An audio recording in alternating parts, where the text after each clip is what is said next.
Oke, halo Pak Bayu dan semuanya. Perkenalkan, kami dari kelompok 5 yang beranggotakan saya sendiri Darwin, lalu ada teman saya Revan dan juga Ferdi ingin mempresentasikan hasil penelitian kami yang berjudul Perbandingan Efektivitas dari VirtualBox, VMware, dan Microsoft Hyper-V. Oke, penelitian ini berfokus pada evaluasi dan perbandingan tiga platform virtualisasi utama untuk membantu pengguna memilih solusi yang paling sesuai dengan kebutuhan mereka. Oke, masuk ke introduction. Virtualisasi telah menjadi teknologi kunci dalam era digital. Dengan kemampuan menjalankan berbagai sistem operasi pada suatu perangkat, virtualisasi memungkinkan efisiensi dan fleksibilitas yang tinggi. Namun, memilih platform virtualisasi yang tepat menjadi semakin penting seiring meningkatnya kebutuhan akan pengelolaan sumber daya secara efektif. Penelitian yang akan kami lakukan akan mengkaji tiga platform virtualisasi yang sering digunakan. Yang pertama ada VirtualBox, yang merupakan solusi open source yang dibuat oleh perusahaan yaitu Oracle. VirtualBox dikenal karena fleksibilitas dan kemudahan penggunaannya, cocok untuk individu. Lalu yang kedua ada VMware Workstation Player, yang menawarkan performa tinggi dan fitur-fitur canggih, sering menjadi pilihan perusahaan besar. Dan yang terakhir ada Microsoft Hyper-V. Hyper-V tipe 1 yang terintegrasi dengan baik di ekosistem Microsoft, sehingga sangat efisien bagi organisasi besar. Tujuan dari penelitian yang kami lakukan adalah membandingkan fitur, kinerja, dan keterbatasan dari ketiga platform ini. Dengan begitu, pengguna dapat membuat keputusan yang lebih baik sesuai kebutuhan mereka. Masuk ke bab 2, yaitu Related Works. Uh, di sini kita akan lihat beberapa penelitian sebelumnya yang menjadi acuan dari penelitian kami. Yang pertama adalah penelitian yang berjudul Comparison of Type 2 Hypervisor Performance. Penelitian ini menggunakan Filebench untuk menguji performa sistem file pada Zen OS 7 sebagai sistem operasinya. Hasilnya, VMware menunjukkan performa terbaik dalam berbagai skenario, diikuti oleh VirtualBox dan Hyper-V. Lalu studi berikutnya adalah perbandingan fungsi serta fitur Hyper-V dan VMware. Artikel ini membahas bagaimana Hyper-V sebagai hypervisor tipe 1 unggul dalam integrasi dengan hardware dan fitur seperti backup dan disaster recovery. Di sisi lain, VMware dikenal karena fleksibilitas dan fitur canggih seperti vMotion yang menjadikannya pilihan populer di kalangan perusahaan besar. Dan yang terakhir, Pivot Performance Benchmark EXXI, Hyper-V, dan VirtualBox menyoroti kelebihan dan kekurangan dari ketiga platform. VirtualBox diidentifikasi sebagai solusi fleksibel untuk individu, sementara VMware lebih cocok untuk perusahaan yang membutuhkan kinerja tinggi. Hyper-V direkomendasikan untuk organisasi dengan infrastruktur Microsoft karena integrasinya yang kuat. Dari berbagai studi sebelumnya dapat disimpulkan bahwa setiap platform memiliki kelemahan dan keunggulan masing-masing. Hal ini menjadi landasan bagi penelitian kami untuk melakukan analisis lebih mendalam terkait fitur, performa, dan keterbatasan dari ketiga platform tersebut. Oke, jadi melanjutkan apa yang udah teman saya sampaikan tadi, kita masuk ke bagian bab 3 yaitu research methodology. Jadi di bagian ini kita itu menggunakan dua metode. Yang pertama literatur review, yang kedua adalah komparasi dengan melakukan software testing ya. Jadi sebenarnya apa sih tujuan kita pakai literatur review? Tujuan kita itu adalah merangkum penelitian-penelitian yang sebelumnya udah dibikin sama orang-orang lain tentang virtualisasi dan perannya bagaimana meningkatkan efisiensi sebuah sistem ya. Nah, jadi literatur review ini gimana sih caranya kita menemukan paper-paper dari atau artikel-artikel yang orang-orang udah buat gitu, yaitu dengan menggunakan kata-kata kunci yang udah kita siapkan untuk membantu kita nemuin artikel-artikel yang mungkin bisa menjadi referensi bagi kita untuk melanjutkan research kita. Nah, jadi ada beberapa poin penting sih yang kita udah temukan di dalam artikel atau jurnal-jurnal yang udah kita review gitu. Yang pertama itu adalah tantangan dan peluang virtualisasi dalam TI modern ya. Nah, di dalam poin ini tuh kita mungkin mendapatkan sebuah insight gimana si virtualisasi ini dia berpengaruh terhadap TI modern, baik peluangnya ataupun tantangan-tantangan yang dihadapi. Mungkin di dalam mungkin detailnya nanti ada di result ya. Next mungkin ada manfaat dan potensial virtualisasi untuk infrastruktur IT atau TI ya. Jadi di dalam poin ini dia menjelaskan bagaimana apa aja sih manfaat-manfaat yang dan potensi-potensi yang dimiliki sebuah virtualisasi gitu untuk infrastruktur IT. Gimana efeknya terhadap infrastruktur IT ke depannya. Dan yang ketiga itu adalah pengalaman pengguna dalam menggunakan alat virtualisasi. Gimana si user ini, apa pendapat si user ini ketika mereka menggunakan alat virtualisasi. Apakah dapat meningkatkan produktivitas mereka dalam mengerjakan sebuah task dan lain-lain. Nah, terus kita juga tempat mendapatkan beberapa poin tentang tantangan yang dihadapi oleh Virtual Box, VMware, dan Hyper-V, 3 software yang kita review kali ini. Nah, itu di situ terdapat poin-poin tersendiri mengenai tantangan mereka, tantangan yang ada untuk setiap software ya. Nah, terus ada juga peluang yang diciptakan alat virtualisasi ya, seperti yang tadi kita udah review. Poin-poinnya juga spesifik yang mengenai 3 software yang udah kita pakai, yaitu VirtualBox, VMware, dan juga Hyper-V. Nah, terus perbedaan dalam literatur yang ada. Jadi, perbedaan dalam literatur yang ada, di mana literatur kita ini lebih ke arah melakukan komparasi antara 3 software tersebut dibandingkan dengan paper-paper atau jurnal yang lain yang kebanyakan membahas hanya satu dari hypervisor yang digunakan gitu. Terus metode kedua gitu kita menggunakan komparasi melalui software testing. Habis itu di mana kita itu juga mencoba melakukan eksperimen dengan alat virtualisasi yang konkret seperti yang tadi udah kita pakai 3 software itu yang yaitu VirtualBox, VMware, dan juga Hyper-V. Percobaan ini kita dasarkan pada kinerja dalam mengelola beban kerja, optimalisasi sumber daya, dan lain-lain. Oke, kita masuk ke bab 4 sekarang untuk hasil dari literatur review. Nah, jadi untuk tantangan yang tadi sempat saya sebutkan di dalam menggunakan virtualisasi, tantangannya itu kebanyakan berada di dalam kompatibilitas dan juga resiko dari keamanan menggunakan virtualisasi sendiri. Nah, untuk peluangnya sendiri yang kita bisa dapatkan yaitu untuk meminimalisir beban kerja yang udah kita dapatkan, lalu yang beban kerja yang akan kita salurkan ke dalam server fisik itu nanti akan lebih berkurang dengan kita menggunakan alat virtualisasi.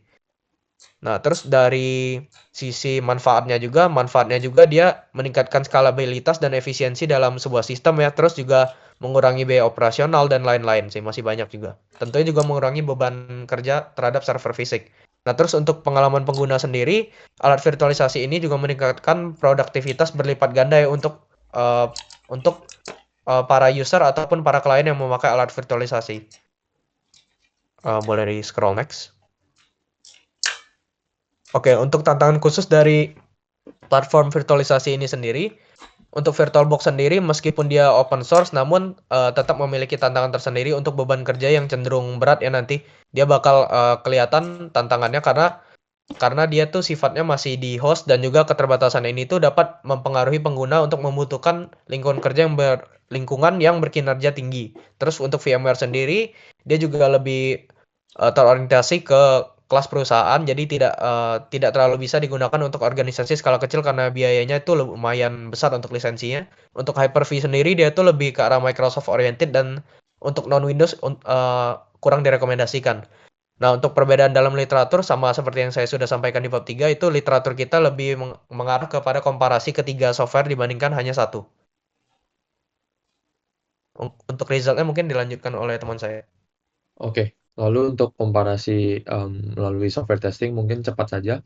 Pertama kita melakukan komparasi berdasarkan kinerja umum, di mana hasil terbaik menunjukkan untuk VirtualBox dengan waktu respons 30 millisecond dan throughput sekitar 300 megabyte per second, di mana ini menunjukkan kinerja yang cukup lemah di bawah beban berat. Lalu untuk hasil yang terbaik ditunjukkan oleh VMware dengan respons 15 millisecond dan throughput 500 megabytes per second.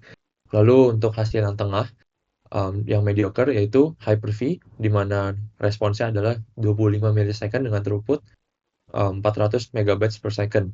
Lalu topik kedua kita melakukan analisa berdasarkan penggunaan resource oleh setiap masing-masing virtual machine.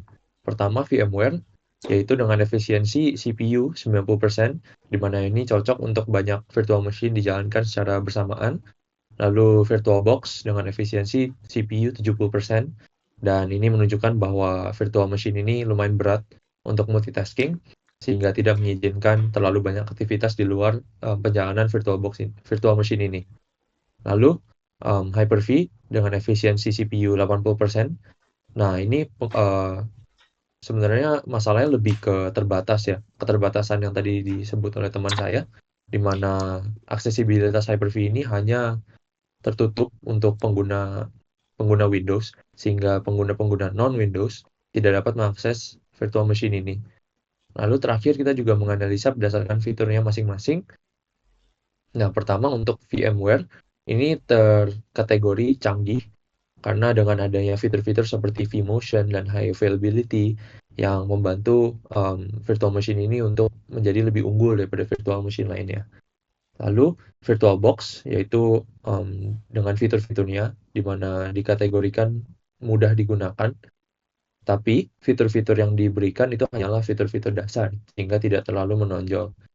Lalu terakhir adalah Hyper-V di mana dia sendiri adalah virtual machine yang terintegrasi oleh Microsoft dengan didukung oleh fitur-fitur seperti backup dan recovery-nya. Dan lalu terakhir kesimpulan, boleh di-scroll ke bawah. Oke, thank you. Nah, kesimpulannya, ketiga dari virtual machine ini itu masing-masing memiliki keunggulannya. Jadi kita sendiri sebagai pengguna itu harus lebih teliti dalam pemilihan dan penyesuaian terhadap kebutuhan kita masing-masing. Nah, lalu untuk keuntungan masing-masing, VMware sendiri dia itu unggul dalam kinerja dan fitur canggih. Ini menjadikannya pilihan terbaik untuk organisasi besar yang membutuhkan fitur-fitur seperti stabilitas dan efisiensi yang cukup tinggi.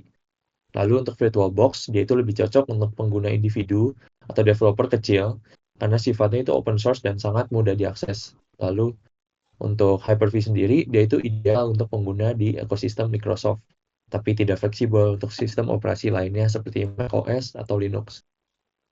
Dan tantangan masing-masing platform adalah bahwa VirtualBox itu kurang optimal di bawah beban yang cukup berat, dan VMware sendiri untuk lisensinya sendiri cukup mahal, di mana ini dapat menjadi hambatan untuk organisasi kecil. Dan terakhir, Hyper-V ya tentu sudah disebut berkali-kali bahwa dia adalah virtual machine yang terbatas pada sistem operasi Windows.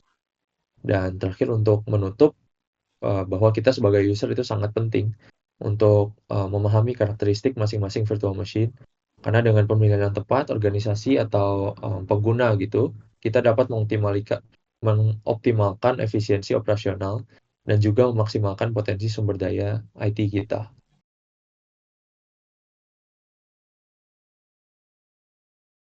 Pada kesempatan kali ini saya akan menggunakan salah satu virtual machine yang ada dalam penelitian kami, yaitu VirtualBox by Oracle. Nah, di sini kalian tinggal download link yang ada di sini, Oracle VirtualBox download. Nah, setelah itu kalian harus download yang namanya Ubuntu. Nah, fungsi dari VirtualBox ini adalah sebagai virtual machine-nya atau ibarat kayak PC-nya.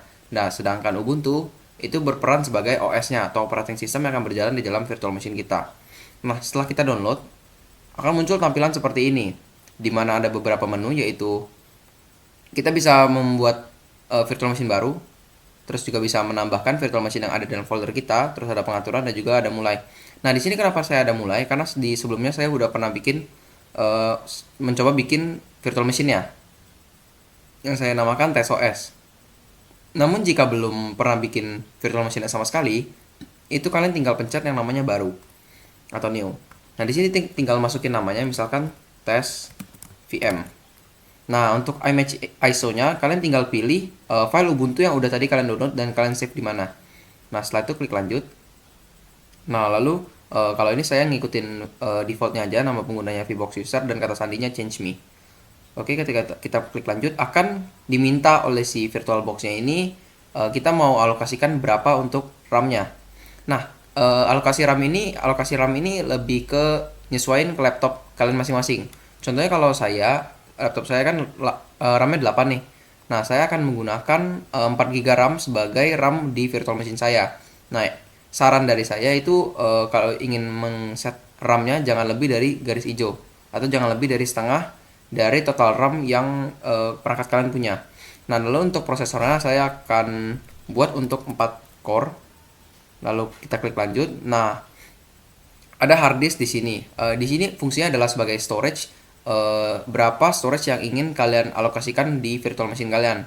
Nah, untuk saya sih saya pilih 5 GB aja. Nah, setelah kita klik lanjut akan muncul ringkasan dari virtual machine yang kita buat.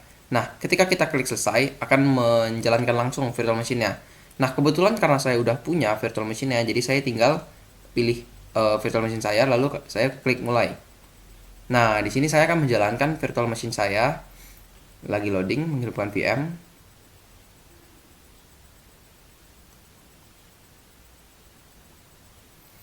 Oke, nah udah starting. Di sini karena tadi kita udah download, kita pilih yang Ubuntu Save Graphics.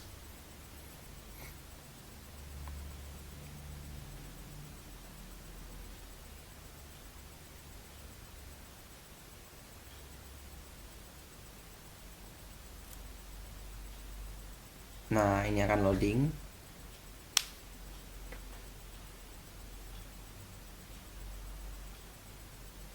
Nah, jika perangkat kalian ada muncul error seperti ini, kalian diamin aja. Kalian tunggu aja sampai Ubuntu-nya atau OS-nya itu starting di virtual machine kalian. Jadi kita tunggu aja.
Nah, jika udah muncul tampilan seperti ini bisa dibilang kalau VM-nya udah berhasil kita jalankan, virtual machine udah kita berhasil kita jalankan dengan OS yaitu Ubuntu. Nah, di sini kita install Ubuntu, install kayak semacam OS-nya, install OS-nya. Namun untuk menggunakan Firefox atau kita buka files itu sih kebetulan udah bisa. Nggak perlu nunggu sampai preparing Ubuntu-nya ini selesai.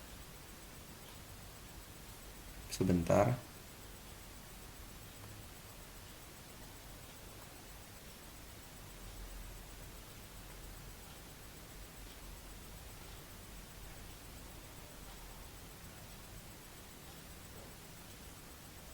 Nah, untuk proses ini sih lumayan makan waktu cukup lama. Namun ya seperti ini kalau kita buka files, itu kita udah bisa buka filesnya apa aja. Terus file dari virtual machine-nya. Terus kayak kalau misalkan kita mau buka Mozilla Firefox juga harusnya udah bisa.